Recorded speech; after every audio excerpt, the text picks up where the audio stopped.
Good afternoon, everyone. Welcome to another Facebook Live Lunch and Learn with the Center for African American Health. So our organization was recently featured on an episode of Next with 9 News correspondent Kyle Clark. This happened because of the work we've been doing in community around vaccine clinics, education, and outreach.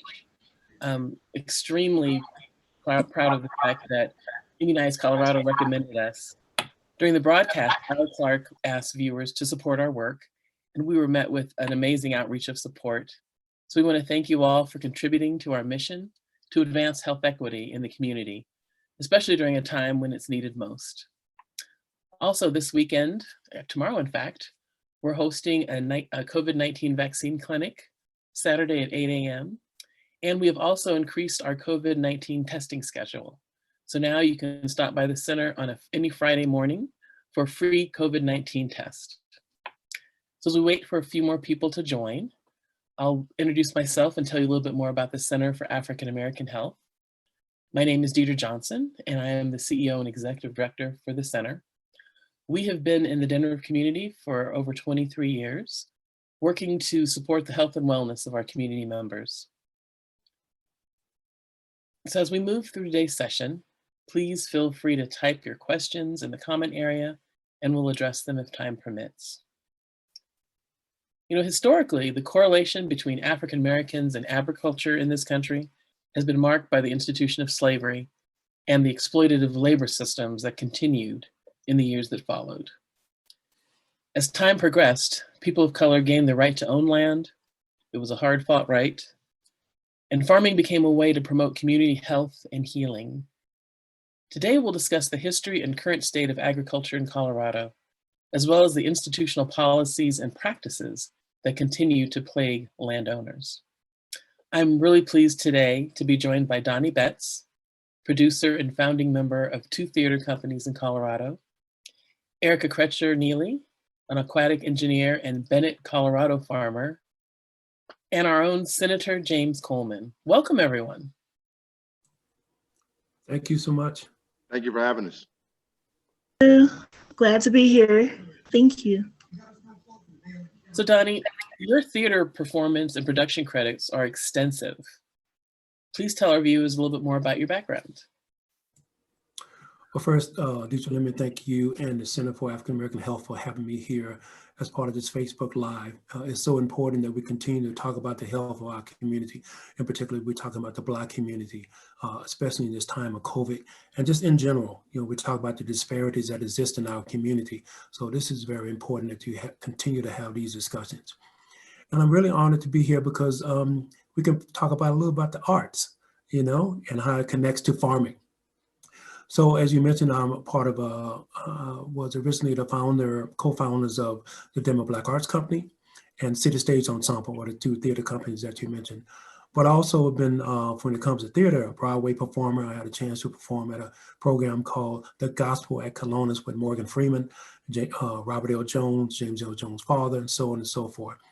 And I've been for many years, I was one of the original members of the Denver Center Theater Company. Then we founded a company called City Stage Ensemble, where we worked with many people in the community. So, and also I'm a filmmaker. And so one of the things that I produced was in 1995, I produced a documentary on Deerfield, Colorado. And we'll talk about that in a little bit. But that's a little bit about my background when it comes to theater and film. So been an actor, producer, director for many, many years. That's why you see the gray beard. And when we first met, you were doing the Destination Freedom radio show. Right. I continue to do that. It's now a podcast. And Destination Freedom is a podcast that deals with people of color who in some way, form, or fashion are struggling for freedom. That's why it's called Destination Freedom. So we deal with individuals who are working for that, seeking that freedom, or events. So it could be talking about Little Rock 9. It could deal with the Freedom Riders, whatever the case may be. Most recently, we did a show for the 65th remembering the murder of Emmett Till. That was in the summer of 2020, even during COVID. We did that live and streamed that live. Then we partnered that with a concert of string instruments, all female string players for Elijah McClain. So Elijah McClain's mother said she always felt that his spirit, his body was connected to Emmett Till. They were both very small individuals, very young when they were killed. So we thought it was appropriate that we do that. And so I continue to do that. And that can be found on any platform that you find your podcast, Spotify, iTunes, Amazon, so on and so forth. But it's called Destination Freedom, Black Radio Days, based on a series that was originally done in the 1940s, but I've continued on and put a modern event on it. So we continue that, and we continue to try to tell the stories of our people. This year, we've been doing interviews with healthcare professionals, in fact, to expand it even more so. They're talking to infectious disease individuals that talk about how it's impacting COVID-19, impacting people of color. So that's how we continue to not only tell those audio drama stories, but also inform the public about what's being done in our community to help them and keep them safe. Thank you for that. Thank you for all that you do. Mm-hmm. So I'm excited for you to provide historical context to our conversation today. Sure. Please enlighten us on the history of Deerfield, Colorado, and the docudrama that you produced. So Deerfield, Colorado is about 25 miles northeast of Greeley, Colorado. It was one of the many Black towns that were founded after Reconstruction.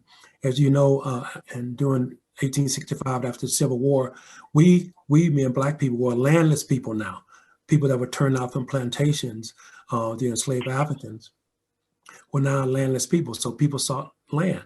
So there were many people who sought lands in different parts of the country, in the South, in the West, in the Midwest. And for people who came to Deerfield, a lot of them actually were living in Denver at the time, but they were seeking land.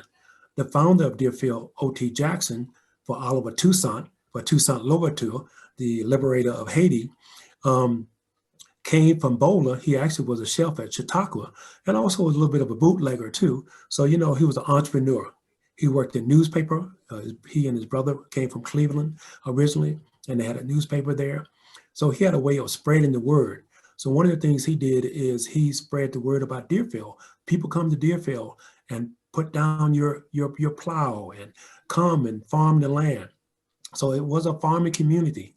The interesting thing about Deerfield, though, it was dry, very dry. So it was dry land farming, which were touted at the time in the 1910 and the teens and the 20s. So what people didn't realize, though, once you turn that soil a couple of times, it returns back to what it was, dry. So they were always seeking moisture and irrigation for that. But at any one time, it was the largest colony of Black folks in the United States. That was a farming community. There were other Black towns called Montbello, Mississippi, Boley, Oklahoma, so on and so forth, Blackton, Texas, where I'm from. In fact, I grew up and was born and raised on a farm. So I know as growing up, we raised tomatoes and cucumbers and corn and so on and so forth. So I actually grew up behind a mule first before we could afford a tractor. And so then we had a tractor and, we had all those other things that people have. But in the 1920s, as I started mentioning, there were probably 14% of the United States were Black farmers. But that gradually decreased because of more than anything else, the thirst for land by people who could afford it. And so the government, in particular the United States Agriculture, USDA, U.S. Department of Agriculture, made these various laws that they would take land in order to make it equal. But it never was equal for us as Black people. So it gradually decreased from 1920, it was 14.5%. 1933, he had already dropped to 5.6% of people in the United States that were of color, that were farmers. So it made it very difficult. For now, going into the 60s, 70s, 80s, 90s, there were all these promises made for farm loans, but it was once again unequal. Whereas white farmers would get, in the billions, the Black farmers would get in the millions to be divided upon all those remaining farmers. And a lot of times the USDA was very slow in making payments to them. So a farm could be lost while they're waiting for that loan to come through. So that's how the land started to be taken. In fact, that's how a lot of my family's land was taken through that way. And also because of greed too. Greed from people who wanted that land, and greed, and like any family, fighting for that land, frankly.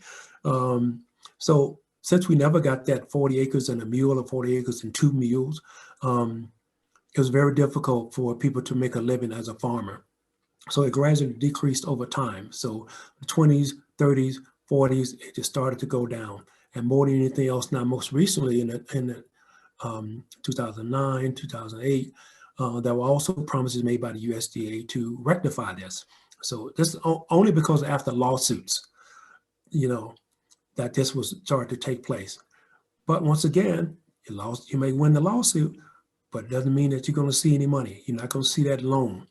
And that's very important for a farmer who may, because of drought, because of all kind of nature circumstances, may not be able to fulfill the obligations that he's had with that loan. So that's kind of the history of it, being in brief. That land was basically taken by the government more than anything else. And when it came to the land in the South, it was called intimidation. We need this land. Basically, we need this land, boy. We're going to hang you if you don't give it up. And most times we're not going to pay you anything for it. So that's why a lot of families lost their land. They were actually run off of their land in the South, North Carolina, South Carolina, Mississippi, Texas, so on and so forth. In Colorado, Deerfield was the larger community, but there were other places too. One was called the Dry, going towards like Burlington. But once again, it came to the fact that if you weren't near water, you couldn't survive. And you couldn't afford to have irrigation systems, you could not survive. So Colorado never had a lot of farms when it came to people with black farms. It was more Asian community who had farms that were able to survive, and a few Latino farmers that were able to survive in Colorado. But when it came to black farmers, there were only a few that were actually ever was successful. And you think about I'll get back to Deerfield, most of these people were not farmers. They came from the city. In fact, Deerfield, D-E-A-R, field, not D-E-E-R. Deerfield was named by J.P. Westbrook, a businessman from Denver, Colorado, who actually infiltrated the Klan in Denver because he was so fair-complected. But he named it because he said, these fields are so dear to us. We want to call it Deerfield. And they had their own, they had a couple, they had a service station, they had a store, they had all those kind of things. And this was one time you saw black and white farmers get along with each other because they needed each other to bring in each other's crops. So that area was very interesting. And I was able to get two firsthand accounts from people who had lived there and grown up there. Mrs. Carrie Wright, who was 93 years old when we interviewed her, and Bertha Reed, who owned that was a store as you drive into Greeley, a restaurant that Bertha families own. But she talked about going to school with Miss Wright. And Miss Wright, they had different opinions about how that schooling was. Miss Wright said the kids didn't want them to be there, didn't like them. And Bertha Reed said, oh, we got along just fine. So I just thought that was interesting when we were filming that they had those different takes on it. So, but anyway, that's a little bit about Deerfield, a little about farming in Colorado. I want to take up too much time because I want everybody else to have a chance to say what they need to say. But again, thank you so much. And I'm just very passionate about when it comes to black farmers and people and us being able to tend the soil and able to have a good, nutritious food. And if we start to grow more of our own food, we can have that. We don't have to worry about what somebody else is feeding us. We can feed ourselves. So that's really important. Well, thank you. And it just reminds me of all those little quiet stories of things happening that you don't hear about. Because even in my own family, my mother's mother, they were farmers in Oklahoma. Mm. And, years and years and years. At one time, I remember hearing there's as much as 1,000 acres. About 2 years ago, it ended up there were only 200 when the final uncle passed away. And that over time, evidently, was taxes and just, people taking chunks for various reasons. Right. So, and I'm sure there are thousands of stories like that. Yeah. What's your big takeaway from Deerfield? I just think from Deerfield, what I took away from them, because most of the people who settled there, like I said, were not farmers, and they were probably already in their 40s and 50s. Now, 40s and 50s in 1910, 15, 20, like that, was different from 40s and 50s today. It was a very hard struggle for them. So what I saw was perseverance, fortitude, and like, we're going to take care of this. We're going to get it done. And the only reason that they didn't continue to be successful is, I said, the double Ds, drought and depression, because it came 1929, and a lot of the young people, the few young people that were there, were drafted into the army in World War I, and they never returned, because it's a hard way of life. As I'm saying, it's a hard way of life. You know, you have to have a strong backbone to be a farmer. You know, even today, you know, you see that's why you see farmers, man, they got these strong hands, you know, strong backs, you know, weathered skin. You know, if you ever see anyone's, you know, even the quote unquote urban farmers, it's hard for them as well too, you know. But I like the new way people are doing things. It's I think probably Eric can speak more directly to it, but the new techniques that are being used, and especially when it comes to, there's a farmer down in New Mexico that's growing hemp. That's one of the top farmers growing hemp. So you know, just pivoting and doing things different. So I think if a farmer was there and started in Deerfield today, that's what they would do too. They would still have that fortitude, have that, this is what we can do, let's get it done. But they would know how to use the new techniques and that kind of stuff. And I just applaud Erica and anybody else who takes on this task now today to get it done. But that's my takeaway from Deerfield, that you have to know your stuff. And I just applaud them, the people who were there, for doing what they did, because it was not an easy life. It was a time in Colorado where the Klan was large.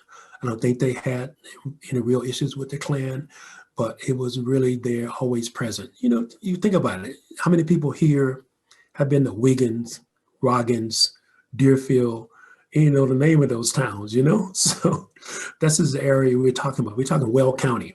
And as the senator can tell you, that's some interesting folks in Weld County. Okay, so anyway, that's my takeaway. Incredible people. I just love them to death. Well, speaking of incredible, and I'm so excited that you could join us today, Erica, because when I heard that there were Black farmers in Colorado, I knew we had to have this discussion. Before you share your perspective, can you please walk us through your background and how did you become a farmer in Bennett? Hi, thanks for having me. I am so honored and humbled to be a part of this panel. This is a conversation that's long overdue. I am from Houston, Texas, and my family were military in Kansas. And when we were discharged, we moved here for veteran care. I've always loved farming. I've been around farms for as long as I can remember during the summertime, but I didn't actually have the ability to have my own. My parents weren't farmers. So this is something that I didn't think that was possible. We moved here in 2015 and I had a dream and I began to search for that land. That was a difficult progress, but I met a guy who wanted my water for my fish farm that I was wanting to start. So we began to work together and it worked out great. It was a great opportunity. We learned a lot. That fish turned into birds and birds turned into cows and a couple of horses. So, you know, it was something that I wanted to start. Everybody thought that a woman in Colorado could not start a farm, but I was anxious and eager and I wanted to do it. So I fought for it. So tell us about some of the challenges you faced in acquiring and maintaining land. Getting land was very difficult. It still is difficult to this day. I am actually leasing land. I am renting land out here in Bennett. we ran into so much red tape, so many difficult problems. By us being new to the Colorado scene, we had no job history that was here. By my husband being a war vet, we had credit issues that became an issue. And we, like I said, it was a hard battle. I got turned away a lot when everybody heard it was going to be a fish farm. Everybody's like, oh, that can't happen here in Colorado. Yes, it can. Let me show you how.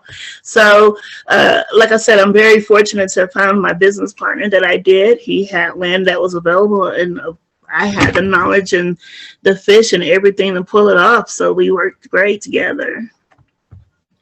So you mentioned you had a partner, but where do you turn for support? Like, are there resources at your disposal? I would tell you to go to your farm bureau that's located in your area. They are really a lot of help. I personally knew that I had to depend on myself. Knowledge is everything. Reading, educating yourself on the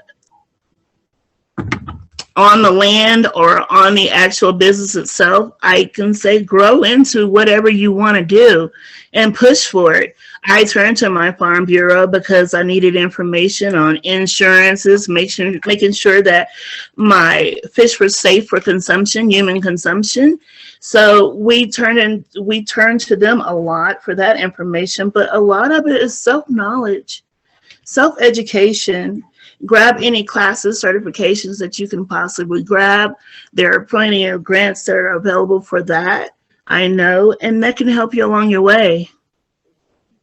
So can you share some of the things that you're doing now to kind of advance the profession and the community? And how are you sharing the fruits of your labor and knowledge? Okay, so, to me, it's all about the children today. They don't necessarily have the capability to learn what farming is like and what we can do and what you can do to be more self-sufficient into this world.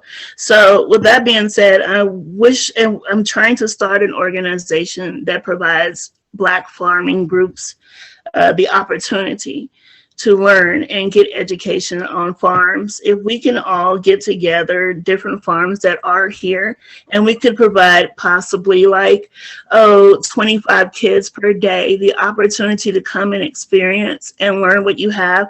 If we all did that each farm, imagine how much knowledge that we can give these children and how much experience. And this is something that they can take towards their future. I'm here for the future. So my kids are here with me, and it's pretty awesome to see my daughter tell me information about her dairy cow or tell me information about the birds they have. And my son is holding the chickens and ducks accountable for how many eggs they get. It's very exciting to see because this is something that wasn't available to them before, but it is now, and we enjoy the experience. So I hope that people can, gain and possibly learn and grow more into this field to be more self-sufficient.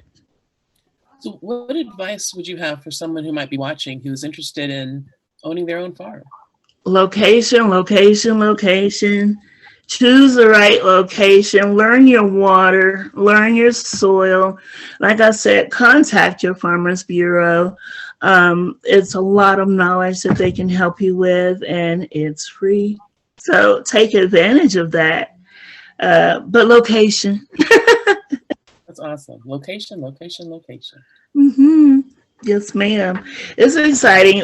This is something, farming in the African American community is such a lost song, and it needs to be brought back up so we can benefit like everybody else in the world today that are farming. Thank you for that. No problem. Thank you. So Senator Coleman, thanks again for joining us. We know you're very busy. Thank you for having me. It's always good to spend time with you. So we've discussed some of the racial barriers and bias that plague Black farmers. But we know this dilemma is faced by all Black business owners in America. What have you been doing? What have you seen being done on a local level to eliminate the wealth gap and provide capital to Black entrepreneurs? That's a great question. Really briefly, I just want to say how proud I am of you, Erica, and how grateful I am.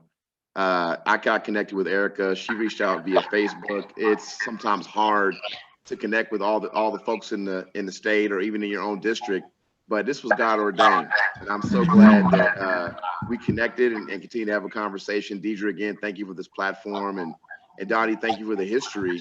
But yeah, we have a real opportunity to do something here. And I think one of the ways that we can do that is through farming, but I think just general business supports and practices. I'll tell you that, last year we had a special session, which is outside of our legislative session. By the way, James Coleman, Senate District 33, far northeast Denver, born and raised, blessed to be here, husband, father of 2 children. That's who I am. And it's just an honor to be able to do this work. We ran a bill in the special session in December. Because of COVID, because of all the concerns we've had, we wanted to come back and figure out a way to provide a little extra help for small businesses across the state of Colorado. And what that bill ultimately did was it provided some dollars to small businesses. The problem with that bill was that it disqualified a lot of people from being able to get access to the money. For instance, it talked about having a certain number of employees in order to qualify for the funding through the Office of Economic Development. Well, if you're a sole proprietor or you're a small business, you didn't qualify. A lot of our smaller businesses in the African-American community don't have all the back office operational support in order to get the funding. Who's going to be at the cashier's table or register? Who's going to be serving the food, or who's going to be doing the business while you're online trying to apply for funding, federal or state? We have to do those things, but there's a lot of businesses that don't have to do that. They have people who can help with that, and it's a challenge. And so what we did is we said, how do we work on a policy that says we want to give so much money to minority-owned businesses? Deidre, there was a lawsuit filed against us at the state saying that it was illegal for us to direct public state dollars to any ethnic or racial groups. I want to say that we overcame that court case this week. We won that court case, but we had to try to change the language in the bill. We had to actually change the language in the bill when we came back to the legislative session in January. And that went into implementation. And so now as we're looking at new bills, one bill that I'm working on, which is House Bill 21-1288, it's called the Colorado Startup Loan Program. And it's going to provide $30 million to small businesses across the state of Colorado. But what we did this time was we put language in for single proprietors, sole proprietor businesses. We put language in for it to not be first come, first serve, that there needs to be an application process. How many Black-owned businesses applied for that funding? How many Black-owned businesses received that funding? How much of the funding did they receive? There's got to be better reporting, because I think we want to make sure that everybody gets access to resources, but in particular, Black-owned businesses. 40% of Black-owned businesses closed in the midst of COVID, compared to 22% of our white counterparts. So look, we're not looking for handouts here. We're just looking for equal opportunity, and we're seeing that the impact of COVID has impacted us more so than it has other groups. The last thing I'll say really quickly, because I really want to hear more from the folks who are doing the work, but we not only what we're working on, but what can we do? I'm so inspired by Erica. We've had a conversation very recently with some other folks who work in the farming space. We had a phone call. I was able to introduce Erica to Faye Tate. Faye Tate is the Vice President of Diversity and Inclusion at Cobank. She is well known here in Colorado. She is somebody who's done a lot of work in the state. Cobank is headquartered right outside of Denver, and Cobank is a member of the Farm Credit System and a nationwide network of banks and retail lending associations that are chartered to support the borrowing needs of U.S. agriculture, rural infrastructure and rural communities. And look, diversity and inclusion for Faye, as I know, as a leader in the Black community and abroad, is not just about diversity and inclusion at Cobank. It's about diversity and inclusion and how their dollars are being allocated across Colorado in particular to help people like Erica. She's got to get that support. So, you know, we also had Terrence Carroll, first Black Speaker of the House, on that call. You know, he had land out in Bennett, where Erica is. He was a farmer, you know, there, rancher maybe even.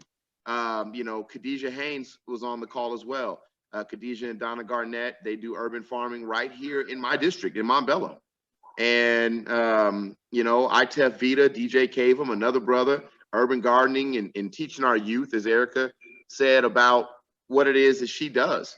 You know, not only is it just not something that we push our youth to do, but if they really look at their history, sometimes you get discouraged.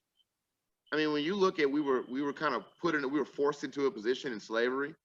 And now it's like we have this almost traumatic experience, like almost ingrained, that I don't want to be in the fields because it feels like I'm back in slavery. And it's like, well, I don't know if you go to King Soopers to get your produce or what, but you show up to King Soopers, you don't have any produce. What do you do? What do you do? You don't have any fruits or vegetables. You don't, you know, for the ranchers, you don't have any meat. What do you do? We don't have we don't know. And I think we just have to really be proud of the work that Erica's doing and so many others. So what I would love to see moving forward, I would love to see a new deer field. I love, you know, just hearing from Donnie about his experience and learning and understanding the culture and information. I took my children to Deerfield in February. I've been here my whole life, Donnie. I never been. I'm 33 years old. Never been. 70 miles northeast of my district, right here in Denver. And what's amazing is he was trying to encourage people to stay in Colorado, but Denver back then was becoming increasingly more expensive to live. And guess what's happening in 2021? Flashback. So I'm sorry, I go on and on, Deidre, but I would love to see that. And the reason why I say that is this. One thing that I know Donnie knows, Oliver Toussaint Jackson in 1908, he helped elect John Franklin Shafroth to governor of Colorado. And in return, Shafroth appointed him messenger for the governor's office, this building I'm sitting in right now. So Oliver Toussaint Jackson, he would serve under 4 other Colorado governors. He read Booker T. Washington's autobiography Up from Slavery, as Donnie said, and just became enamored with the socio-political stance of Black land ownership. So Shafroth, the governor, again, politics are involved here. He lobbied the governor's support for his plan of an agricultural settlement for us, for Black people. And the governor helped him take advantage of the Homestead Act in 1909 to apply for homesteading. But then, of course, he purchased those 320 acres of land in Weld County. So there's the expertise, there's the funding, like land, you know, like get property, like Erica said. But then there's politics. And at some point, we have to do here in Colorado what was done back then. And I think we can do here in Colorado also with U.S. Senator Cory Booker and Elizabeth Warren and I think it was Kirsten Gillibrand in terms of the act to help. I forget the name of the act, but it was an act to help Black people remain in farming. I think it was the Justice for Black Farmers Act. So we got to do that here in Colorado, and I'm ready. Y'all let me know. Let's do it. And what were a couple of the points in that Justice for Black Farmers Act? Great question. So a couple of the points for that particular act were to create a conservation corp. You know, it creates a USDA program where I think young adults from socially disadvantaged communities, is what we get called a lot, would be provided with academic, vocational, and the social skills necessary to pursue careers in farming and ranching. Literally what Erica was just talking about. You know, it protects remaining Black farmers from land loss.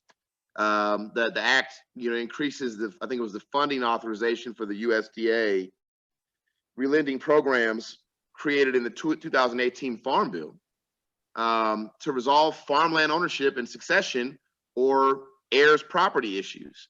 You know, for Erica, she talked about having her children and her ability to be able to protect what she has and continue to grow that, and for them to be able to take advantage of it. Also, just broadly ends discrimination within the USDA. It creates an independent civil rights oversight board to conduct reviews of any appeals of civil rights complaints filed against USDA, to investigate reports of discrimination within the USDA. It provides oversight on farm service agency county committees. You know, there's so much more. I think the ability to empower HBCUs and advocates for Black farmers. I think it also provides substantial resources to nonprofits who serve Black farmers, so that they can provide pro bono assistance to identifying land for USDA to purchase and provide as land grants. Helps new Black farmers like Deidre, Donnie, and James to get up and running under Erica's training. It provides farmer training. It provides other assistance, including succession planning, as we said, and legal assistance to Black farmers. You know, I think there's a lot. I mean, there's a lot that it does. I don't know exactly where that is right now. I know that it was introduced last year in November 2020, so it's fresh. I'm hoping it's still going through the legislature in Washington, but we should have congruent, corresponding policy here at the state of Colorado. It's similar to Senate Bill 217, right? Senate Bill 217, the Police Integrity and Accountability Act. That bill was the first of its kind passed in the country after George Floyd. We passed that bill here in Colorado before the federal government passed theirs. And now, although they're working on their bill, and I'm proud that Senator Michael Bennett here from Colorado is leading in that effort, we passed that bill here first. So let's not wait for this Justice for Black Farmers Act to pass in DC before we do something here in Colorado. Let's figure out a way to do something now. Well, that's fantastic. And I look forward to hearing how everyone can support that.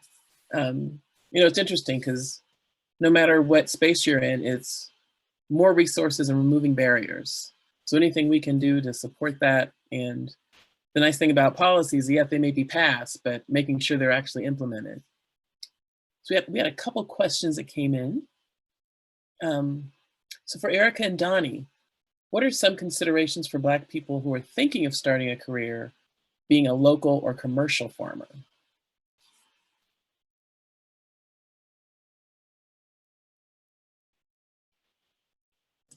Go for that, Erica. Okay. Commercial farming. Okay, so I started fish because I knew it would be a profitable thing. Besides, I love fish.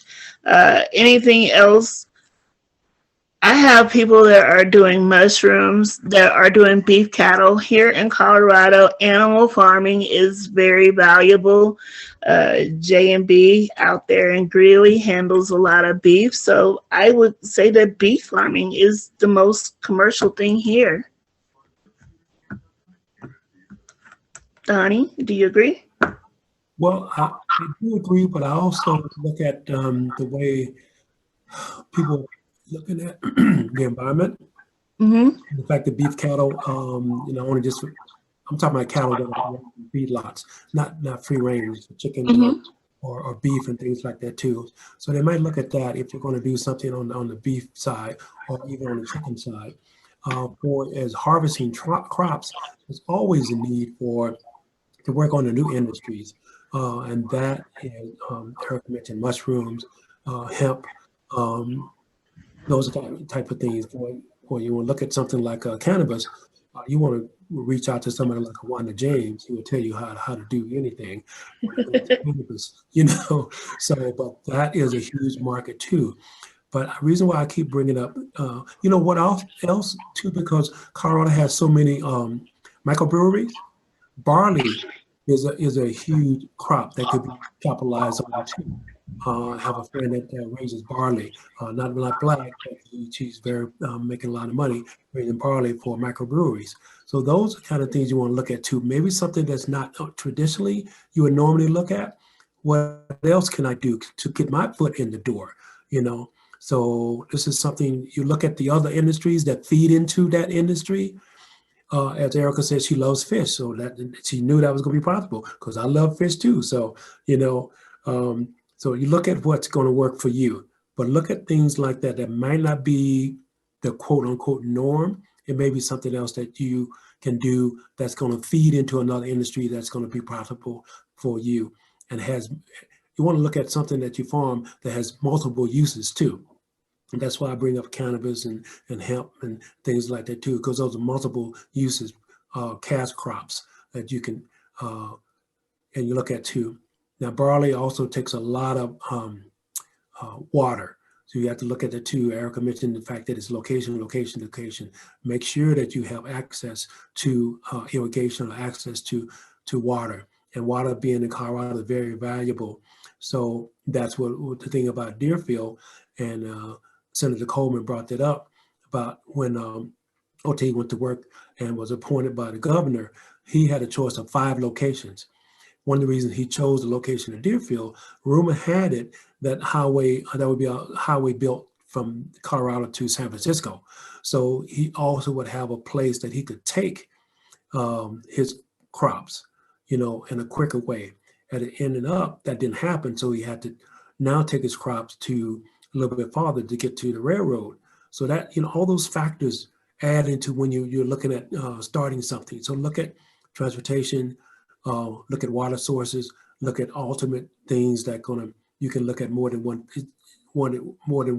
avenue to sell your crops if you're growing crops, or if you're doing fish, or if you're doing whatever the case may be. Whatever the crop is, whatever your farming venue is, whatever your farming that you decide to do, make sure that you have avenues that you can take your crops to. So that's what I would say. Okay. Another question.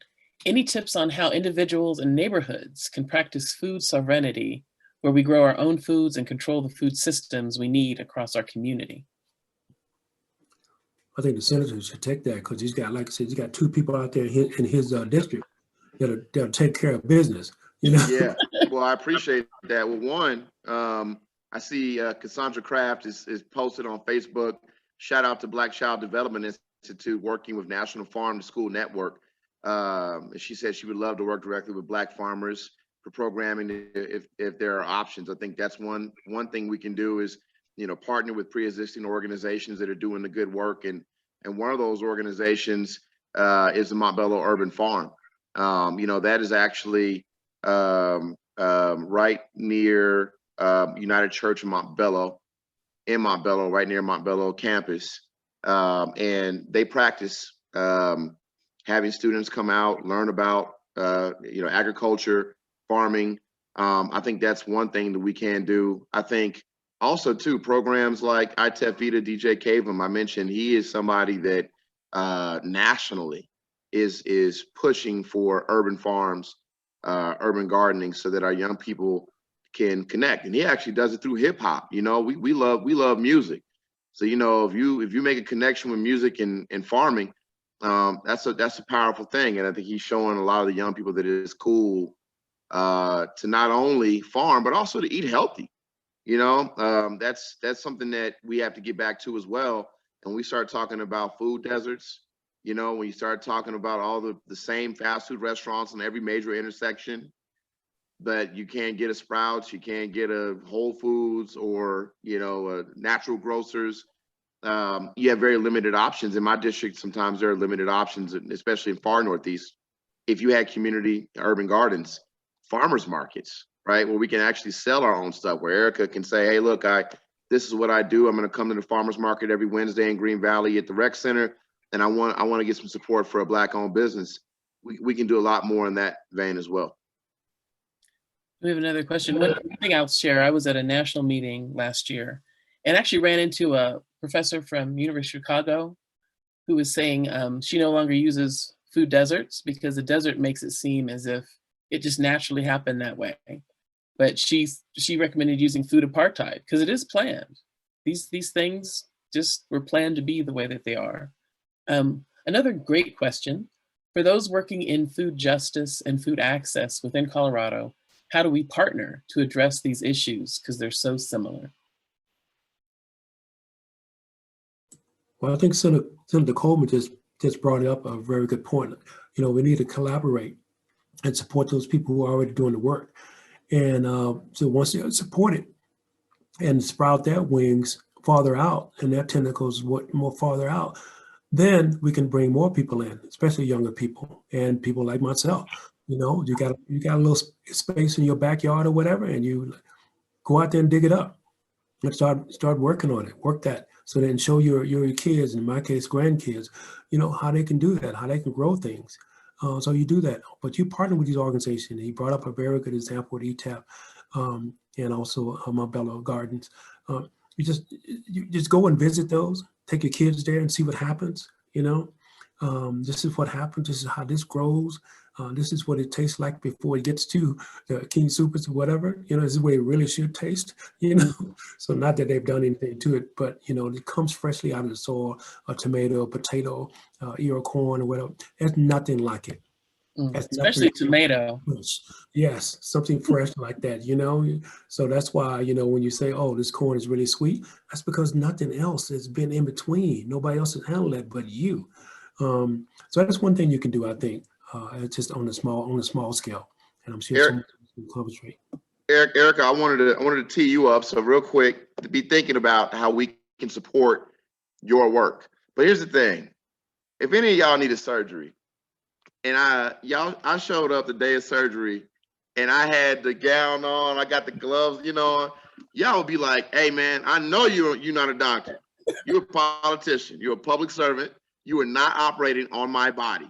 Why do we not take that same perspective in everything? Mm-hmm. A lot of times we feel like we have to be the expert. And I'm like, I'm not a farmer. But Erica is. So to answer the question when it comes to food justice, I think we need, number one, to support her nonprofit and support the work that she's wants to do in educating our young people and the other ones that we've mentioned. But I think second, even when it comes to policy, I've gone to her already on policy that I voted on this year, because people can look at me and try to trick me because they know I don't know the industry. But if I put them in front of Erica and they start talking some mess that's not true, Erica's gonna be like, that is unequivocally false, okay? What are you talking about? I love that I have people like Erica when it comes to farming, you know, and Deidre, it serves on my my healthcare cabinet. When I get policies that come my way, I put Black folk in front of them who are credentialed, who are trusted. So I would give it to you, Eric. I know we don't have a ton of time, but I'd give it to you to say, when somebody asks the question, you know, how can they be involved? What do you say? Oh, you're on mute. You're on mute, Erica. You're on mute. I said email me and let me know. Sorry, am I here now? You're here. Okay, all right. But yeah, what would I say? We have to be able to form a group. We have to be able to organize. We need to be able to come together. That's the only way that we're going to be able to push knowledge out and grow more as a community. I would love to see us all come together. Why not get this started? What are we waiting on? What are we waiting on? Like you said, you know, we can get this done before it gets to Washington and be all set and ready to go. School is out. It's a perfect summertime. Let's find our people. Let's find our farming communities. Let's set this group aside. There's plenty of neighborhoods, plenty of Facebook groups that we can go to in order to grab hold of these beautiful minds, these children that we have, and get them educated. Let's get them learned. I agree wholeheartedly, and I'm all ready to go. Well, I can only imagine when you think about people who are entrepreneurs or have always thought, you know what, wow, it'd be great to do that, but there's no pathway for me. To create that pathway, I guarantee you it would be filled because, you know, as we all know, we are some of the most resilient, powerful people. You give us a crumb and we'll turn it into a crop. So just imagine if we had the resources that other folks have and have that opportunity. So I'm looking forward to what we can dream up in working together on this. There's another question that just came in before we wrap up. Have any of you had any positive or negative interactions with the state Colorado Department of Agriculture, CDA? Any thoughts on how Colorado CDA would be a most useful partner to Black farmers in Colorado? I'll take the top on this one. I haven't had any negative. I've had some surprising. They're really shocked to know that I wanted to enter into my aquaculture field, but I haven't had any negative responses. I guess what you give out into the atmosphere, that's what you're going to get. I can kind of say that, but I haven't had any negative responses. Just a lot of surprises, like you're doing a farm, you're doing this, you want to do what, But yeah, we once I explained the situation or explained what I needed to explain, it's been quite helping. Like I said, turn to your farm viewer. You'll be surprised on how much they can actually help you. That's fantastic, and that's good to know. So we're almost out of time. But before we close today, I want to I'd like to ask all of you a final question. Like, what's your advice to small business owners of color who may be discouraged about the obstacles placed before them, who may have always dreamt of potentially having a farm but didn't think it was anything that they ever saw us doing? Let's start with you, Senator Coleman. Have faith, but faith without works is dead. So we gotta get to action. I say not only have faith and take action, but tap into some of the pre-existing organizations that are invested in us as business owners, like Makisha Booth's Sister Biz, or Jice Johnson and Shay J's Black Business Initiative, or like my Black Capital Foundation, because what we're doing is we're investing capital into Black-owned businesses. Mine is a little newer. I think Makisha and Jice and Shay J and others have been doing the work. I think it'd be great for them to plug in. Shout out to LaDon Sullivan at the Denver Foundation, the BRIC Fund. These are folks who have dollars that are specifically dedicated to us. And in particular for Makisha, Black women. So I would say, let's figure out a way for you not only to get those funds, but then talk to Erica, right? Because Erica, if you decide you want to go into farming, she can give you answers to questions. She can help direct you in a way that maybe there was some things she said, I wish I could have done differently. If I knew then what I know now, well, great. You got somebody who can tell you what to look out for, where to buy land, all those things that 5-10 years later, you say, man, if I'd have known, I would have done it differently. So I would say have faith, hope, take action, tap into pre-existing access to capital, and talk to experts like Erica. Thank you.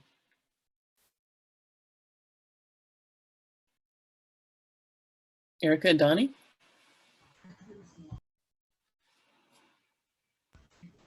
Keep fighting the good fight. Don't give up. If you know what you want and you work hard at it, nothing is going to be given to you ever in life. But if you work hard at it and you push for it, you can make anything happen. I keep saying location, pick the proper location and learn your business, have a very good, solid business plan. I had a lean business plan. You can have a lean one or, a regular traditional one, but just make sure you're knowledgeable, whatever you want to do, and make sure you just continue to fight. You'll get no's, but you'll get yeses eventually, and keep trying, keep pushing. I'll just echo that. I can't tell you how many no's I've gotten and still continue to get. So so I'm glad to hear about these couple of organizations that Senator Coleman brought up. I mean, a couple of them I'm aware of, but they've already said no. So I mean, because my business is different. I'm a sole proprietor. I'm a filmmaker, and sometimes people don't see the value of that. But without the value of that, people wouldn't know about Deerfield. Now all of a sudden everybody knows about Deerfield and they're talking about it, you know, or whatever the case may be. They wouldn't know all the things about 5 Points they do, but now they go into Black Hallway African American Research Library, they can look at my work, and now all of a sudden they become experts about that, and they're making their own films about it. I ain't mad at them, but I'm just letting you know that, you know, what everybody does has a value, and it always leads into something else. So I'm like Erica, don't give up, keep having faith, as Senator Coleman said. And, you know, don't worry about that door slamming in your face, because, you know, somebody else is going to give you a key. So there you go. So Donnie, you definitely have to check out the Denver Foundation's Brick Fund. I'll send you the link after we get off of here. Okay. But as Senator Coleman mentioned, LaDon's done some great work in working with partners to get that established. And I have to echo you, you know, as an entrepreneur's kid, I was raised that, you know what, failing just happens at the moment. It's that you just keep going, and all good entrepreneurs fail until they hit upon a success, and then they do something different, because it's kind of in the bloodstream. So this has been wonderful. I could sit here all day with you guys. So we'll definitely have to, I'd love to have us come back later once the new organization that's partnering to create these pathways has been established. But for now, I just want to thank you for taking time out of your day to talk about this important topic. Not only the past and the present, but what's possible for the future. Again, this video will be available along with other information on the center's website at caahealth.org. Thank you all. I appreciate all of you and what you do every day. Thank you. Thank you. Thank you.